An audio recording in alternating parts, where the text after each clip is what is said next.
Hello everyone, welcome to VLSI Knowledge YouTube channel, and in today's session we will learn about MOSFET basics from MOSFET basics to advance so that you can have more knowledge about it. Let us go through the session. Introduction. So metal oxide, semiconductor, field effect, transistor. Each term has individual meaning. So it is a core device and it is used in digital and analog circuits, and then it has three terminals.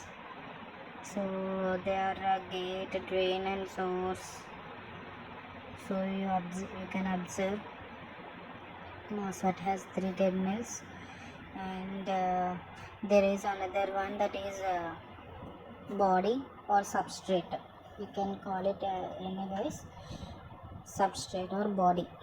So MOSFET structure, it has four terminals: gate, source, drain, body. We observe already oxide layer and channel formation.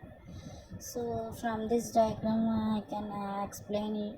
See, this is the oxide layer, the dotted between the gate and the channel formation. So here I have drawn about NMOS cross section.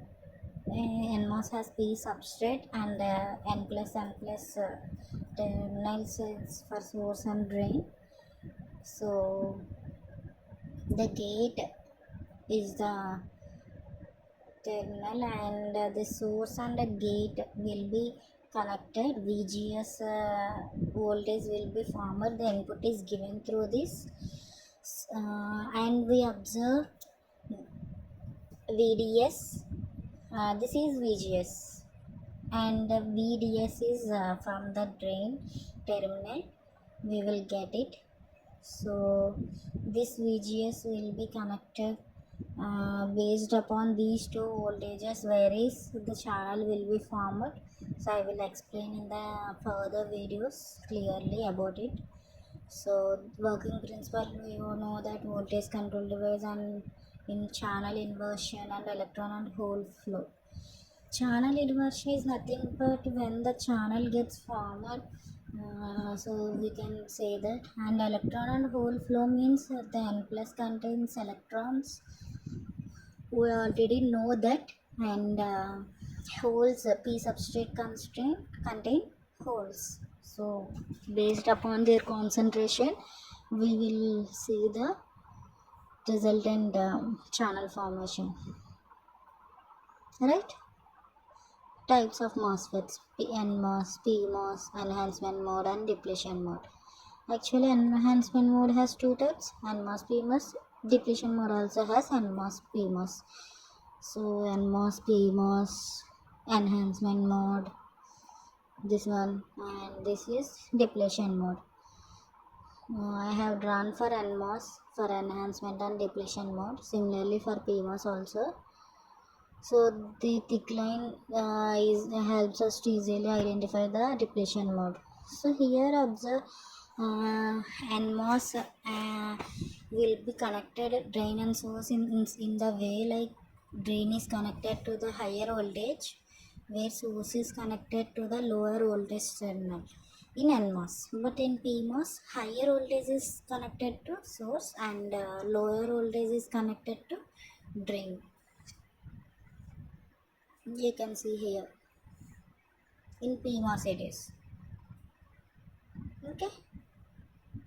So in CMOS you can easily identify the terminals like where is PMOS and NMOS, and how to identify the drain and source.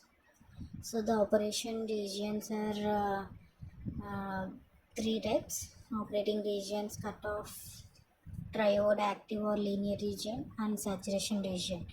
This is a VI graph.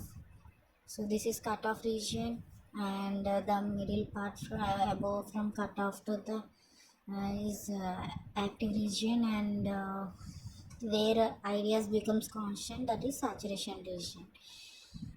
So let me write the equation.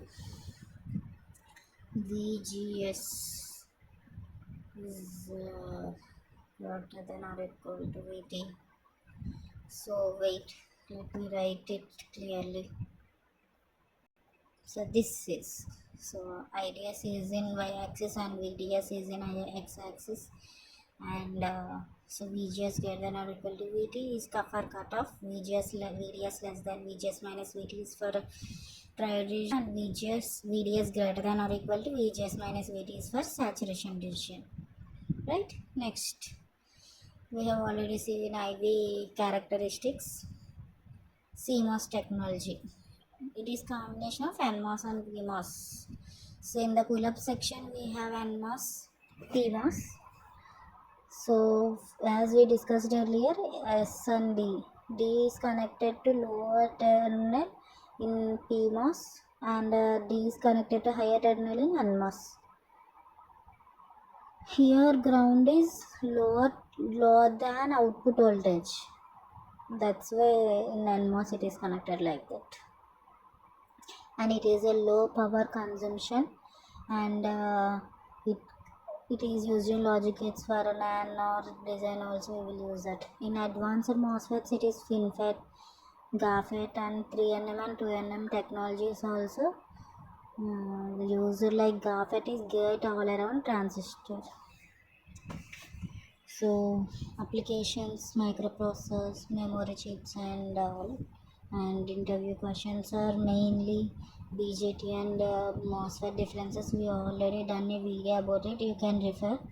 And why CMOS is preferred, and threshold voltage is VT.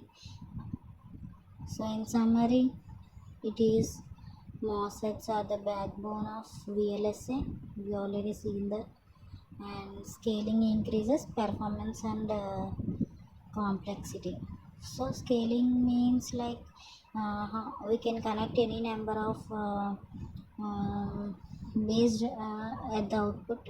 I mean, not definite definition of scaling, but scaling means connection during the number of outputs based upon the input. So here IG is 0. We already seen that IG is gate current, so infinite resistance is there. So but we can't connect infinite fan out at output. F means fan out. So in library we have a characterized value for output load and input capacitance. So based upon that we have to connect. So thank you so much for having me. So please like, share, and subscribe the video. If you have any doubts, please comment. Please encourage me.